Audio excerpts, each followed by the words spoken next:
જનવરી માસના પ્રથમ સપ્તાહમાં એક ગુનો નોંધવામાં આવેલો હતો, જેમાં બીએનએસની કલમ 64 અને 137 અને પોક્સોની કલમો હેઠળ એક ગુનો નોંધવામાં આવેલો હતો, જેમાં જે એક સગીર બાળકી હતી 15 વર્ષની, એમને સાથે દુષ્કર્મ આચરેલું અને જે બનાવ બનેલું હતું એ પ્રમાણે ફરિયાદ નોંધવામાં આવેલી હતી.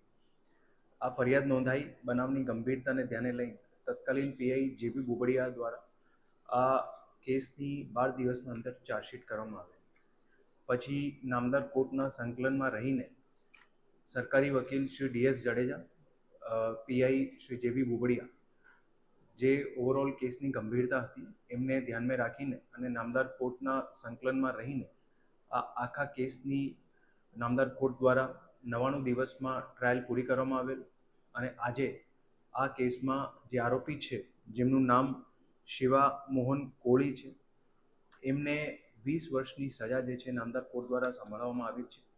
અને આ કેસનું જે છે ઓવરઓલ ચુકાદો આજે નામદાર કોર્ટ દ્વારા આપવામાં આવેલું છે.